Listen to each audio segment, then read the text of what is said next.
चेतनला घेऊन आता पोलीस सध्या लोहगडावर दाखल झालेले आहेत आणि केतन अग्रवाल हत्ये प्रकरणात आज रिक्रिएशन होणार आहे। लोहगडाच्या पायथ्याशी कडक पोलीस बंदोबस्त सध्या ठेवण्यात आलेला आहे। मुसळधार पाऊस सुरू आहे, अशा पावसात सुद्धा आता हत्येचं रिक्रिएशन होणार आहे।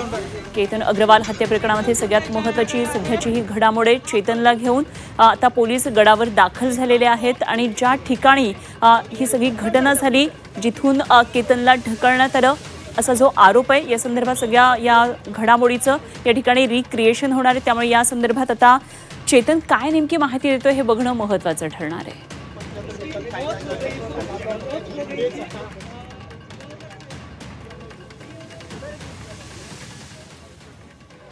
तर या संदर्भात आणखी सविस्तर तपशील आपण जाणून घेणार आहोत। माझी सहकारी चैत्राली राजापूरकर आपल्या बरोबर जोडली गेलेली आहे। जाणून घेऊया चैत्रालीकडून। चैत्राली, आता केतन अग्रवाल हत्ये प्रकरणात चेतनला लोहगडावर आणण्यात आलं असल्याचं दिसतंय। पोलिसाला वर घेऊन चाललेत, रिक्रिएशन झालेलं आहे। काय नेमक्या आज या संदर्भातल्या आणखी घडामोडी आहेत?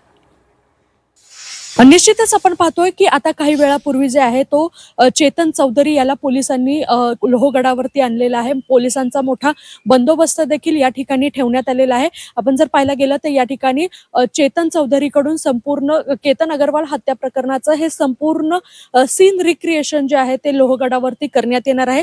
त्याचप्रमाणे संपूर्ण हे गेट अनालिसिस देखील पोलिसांकडून या लोहगडावरती करण्यात येणार आहे।